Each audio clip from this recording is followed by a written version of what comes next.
যন্ত্র ভার্সাটাইল একটা বিষয়, সেটাকে আমরা কতটা সংকিত করে, কতটা গণ্ডিবদ্ধ করে আমরা ব্যবহার করছি, যার কারণে আমাদের গলাটা নষ্ট হয়ে যাচ্ছে। কি গলা নষ্ট হচ্ছে? গানের গলা। কিন্তু কথা বলার গলা তো নষ্ট হচ্ছে না।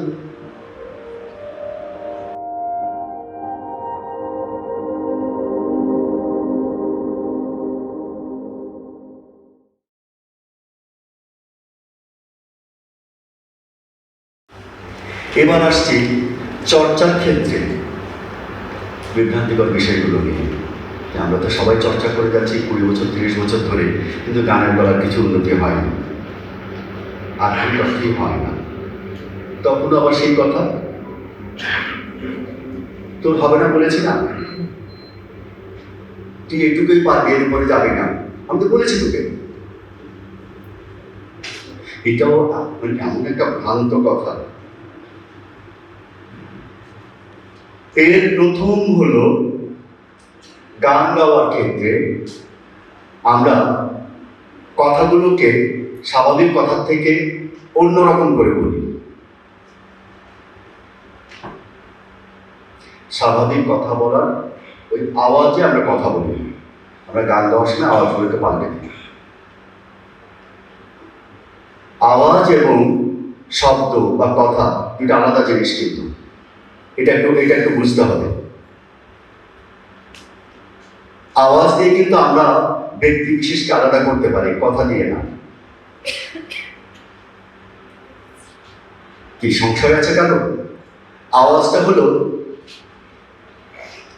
ওই বলে না যে প্রত্যেকের কণ্ঠ আলাদা আলাদা, তার মানে কি কণ্ঠ মানে কি গলার আওয়াজটা আলাদা, শব্দ না। প্রত্যেকের কণ্ঠস্বরটা আলাদা, আওয়াজটা আলাদা। সেটা অনেকগুলো সাইন্টিফিক ব্যাখ্যা আছে, অনেকগুলো আছে কেন আলাদা হয়। তাহলে একজন নকল করে কি করে? নকল করে না, একদম হুবহু টোনে কথা বলে না। যেমন এখানে আছে ফরাজ মুখার্জি, হ্যাঁ, ওই সব্যসাচী চক্রবর্তীর পুরো 6 দিন ডাব করে দিয়ে দিয়েছে। রবি ঘোষের কথা ডাব করে দিয়ে দিয়েছে, রবি ঘোষ পিছনে বসাইছে এই ফরাজ মুখার্জি। তাহলে কি করে সম্ভব?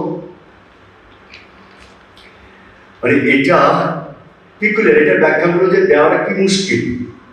কিন্তু এই যে এত ভার্সাটাইল একটা যন্ত্র, ভার্সাটাইল একটা বিষয়, সেটাকে আমরা কতটা সংকিত করে, কতটা গণ্ডিবদ্ধ করে আমরা ব্যবহার করছি, যার কারণে আমাদের গলাটা নষ্ট হয়ে যাচ্ছে। কি গলা নষ্ট হচ্ছে? গানের গলা। কিন্তু কথা বলার গলা তো নষ্ট হচ্ছে না। কি কথা বলার গলা নষ্ট হচ্ছে? হয়নি। তাহলে কথা বলার গলা, গানের গলা আলাদা কেন হবে? আলাদা করছি বলেই তো নষ্ট হলো, আলাদা না করলে তো নষ্ট হতো না। হতো কি? হতো না। হয় আপনি কথা বলতে পারছেন তো, ওই গান গাইতে পারছেন না। তাহলে কথা বলা এবং গান গাওয়ার মধ্যে ব্যারিয়ারগুলো কোথায়, পার্থক্যগুলো কোথায়, ফাঁকগুলো কোথায়, সেগুলো বের করতে পারলে যে কেউ এখন দাঁড়িয়ে গান গাই দিতে পারবে, কোনো সন্দেহ নেই, কোনো সন্দেহ নেই। মানে গান গাওয়াটা এতটাই সহজ, এতটাই সোজা।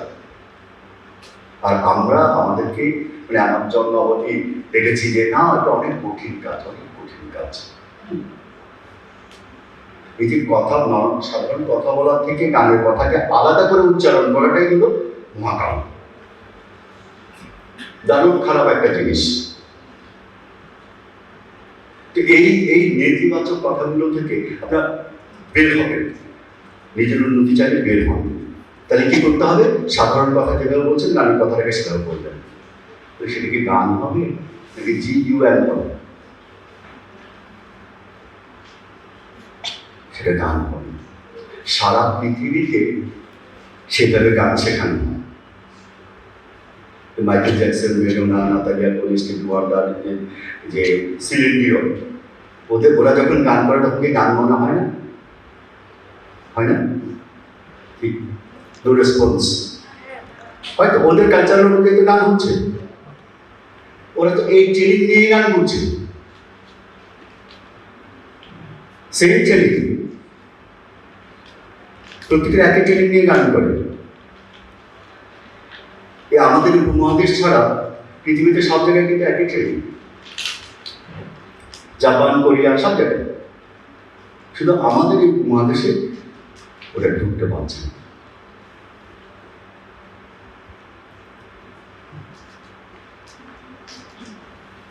এবার আসি, দেখেন আমাদের যে প্রতিবন্ধকতা আমরা যেগুলো তৈরি করেছি।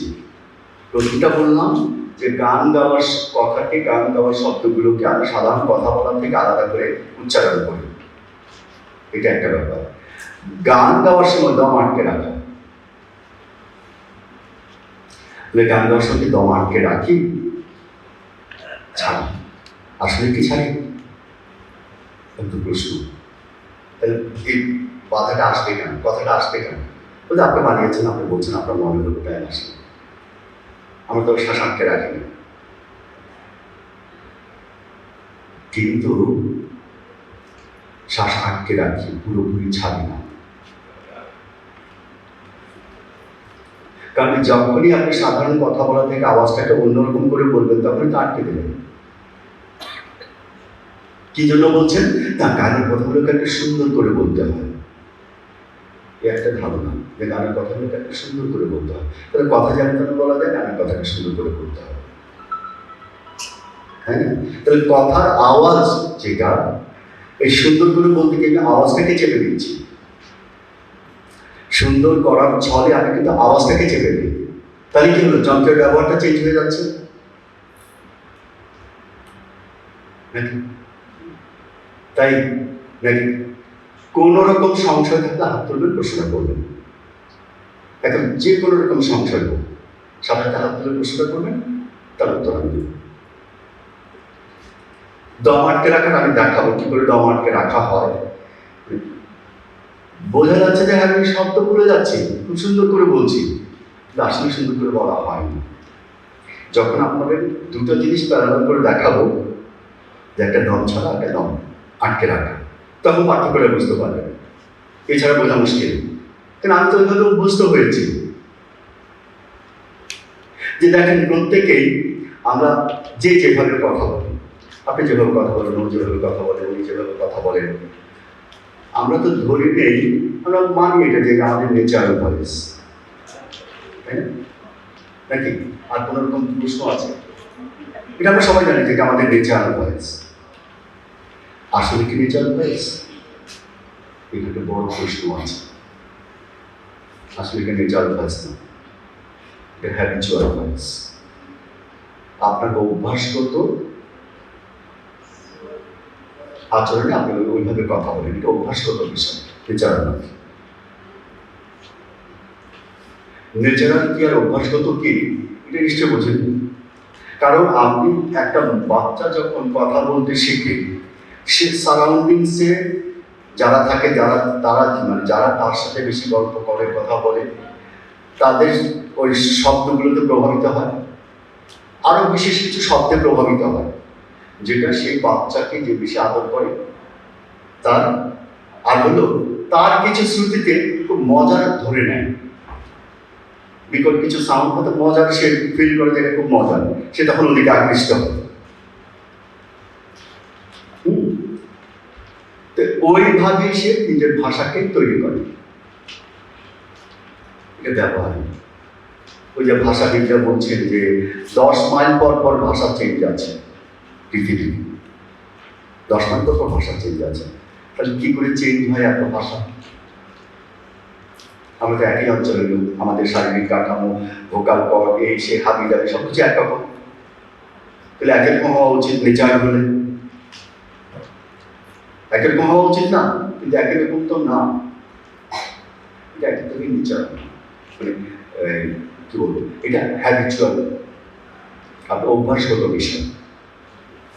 কেউ ফ্যাস ফ্যাস করে কথা বলে, কেউ চেপে কথা বলে, কেউ কথা বলে হাই দিয়ে চেপে, কেউ নর্মাল কথা বলে, কারো কথা খুব ঝনঝনা রাফ, কারো কথা রুক্ষ, কারো কথা এতটাই কেমন যেন একটা শব্দ বোঝাই মুশকিল।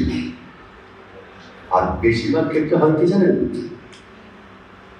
খুব বেশি হয় যেটা মেঘে কথা বলে, একটু কায়দা করে কথা বলে,